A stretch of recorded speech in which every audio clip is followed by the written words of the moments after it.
Oh, crap. Oh, what's this?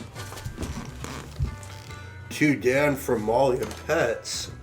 What do you guys think? Should I open it? She won't know, will she? Yeah, let's go ahead.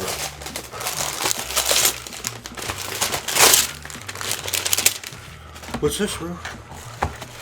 What is it? What is it? Oh, it's a vintage cookbook. Oh, there's a post-it note. Double chocolate walnut drops. Oh man, I hope she makes those. Hey everyone, it's Molly. Today I have another old-fashioned Christmas cookie recipe for you. I have these double chocolate walnut drops, and I will put the recipe for you down below in the video's description box so you'll have that. And this recipe is from 1958 from the Good Housekeeping's book of cookies. So let's get started. Okay, so I'm going to start off by sifting together my flour, baking powder, and salt, and then we'll set that aside.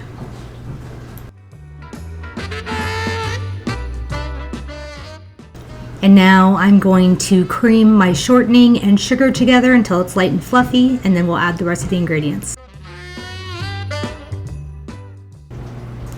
Okay, so now I'm going to add my melted chocolate, and I used ½ an ounce of melted baker's chocolate, the unsweetened kind, because the recipe just says a square, but doesn't actually specify the weight, so I'm just doing ½ an ounce because that ½ an ounce is a square, so.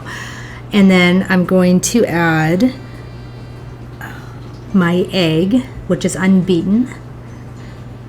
And then don't forget to scrape your bowl and your paddle attachment down, so that way everything gets incorporated. Okay, in goes, oh, so here I go. I'm getting ahead of myself. Scraping everything down, making sure it's all incorporated. And then once this is all scraped in, we're gonna add the rest of the ingredients.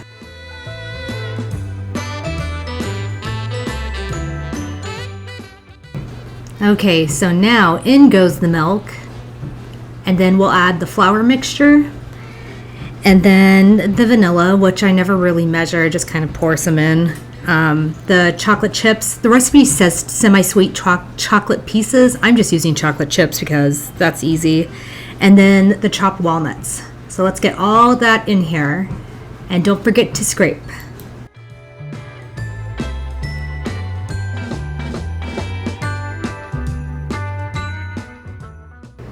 Okay, so it says to drop these by a teaspoonful, and kind of having it's a sticky dough, onto a greased cookie sheet. I just lined mine with parchment paper because I don't feel like greasing a cookie sheet. And the recipe is supposed to make about 4 dozen of these cookies, so we'll see how many we get. I always tend to make my cookies too big. And then it says to press a walnut half into some of the cookies. So I'm going to do every other cookie, I'll put a little walnut chunk on top.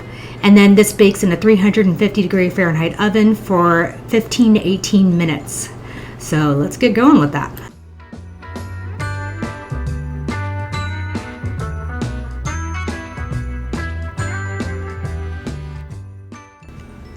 Okay, so mine baked in about 15 minutes, and I'm going to put them on a rack to cool.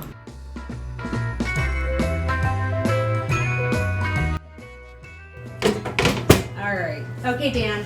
So these are double chocolate walnut drops. Oh man, look, this is what my present was.